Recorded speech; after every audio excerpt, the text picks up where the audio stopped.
वसुधा की कुंडली के खुलासे से हिल जाएगी चंद्रिका की पूरी दुनिया। अब उसकी जिंदगी में उठने वाला है एक ऐसा तूफान जिसकी उसने कभी कल्पना भी नहीं की थी। जी हाँ दोस्तों, वसुधा के आने वाले एपिसोड में कहानी लेने वाली है जबरदस्त मोड़। वसुधा, जो हमेशा से देवी हुकुम यानी चंद्रिका की खुशियों के लिए अपनी हर खुशी कुर्बान करने को तैयार रही, अब अपनी जिंदगी और अपने देव के प्यार तक को छोड़ने की कसम खा चुकी है।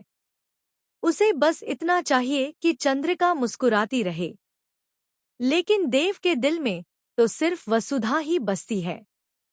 जब उसके अपने अविनाश, दिव्या और उसके पिता उससे कहते हैं कि अगर वसुधा को पाना है तो उसे लेकर चले जाओ, क्योंकि समाज इस रिश्ते को कभी मंजूर नहीं करेगा, तो देव का दिल दुविधा में पड़ जाता है। एक तरफ माँ की इच्छा नंदिनी से शादी और दूसरी तरफ उसका सच्चा प्यार वसुधा। देव अब टूट चुका है, उलझ चुका है, क्योंकि वो जानता है वसुधा के बिना वो सांस नहीं ले सकता। आने वाले ट्विस्ट में आप देखेंगे देव वसुधा को बेहोश कर अपने साथ ले जाता है। लेकिन जब वसुधा को होश आता है वो देव को रोक देती है। नहीं देव, ये रास्ता गलत है। और फिर दोनों घर लौट आते हैं। घर पहुंचते ही टूट जाती है देव की तस्वीर। चंद्रिका को लगने लगता है कोई बड़ी अनहोनी होने वाली है। हर बार जब वो देव के लिए रिश्ता लेकर आती है, कुछ ना कुछ ऐसा होता है जो उसे भीतर तक डरा देता है।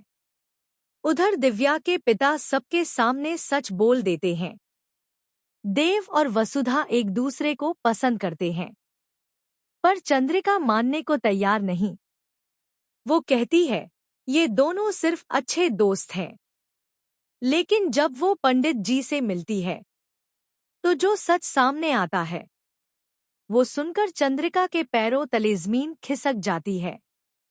पंडित जी बताते हैं जिस लड़की का नाम आप ले रही हैं वही आपके बेटे की किस्मत में लिखी है।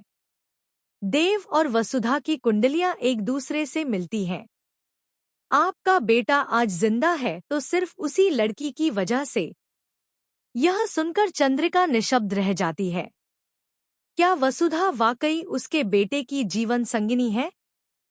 क्या अब वो इस सच्चाई को स्वीकार करेगी या फिर अपनी जिद और मकसद में अंधी होकर देव वसुधा को हमेशा के लिए अलग कर देगी?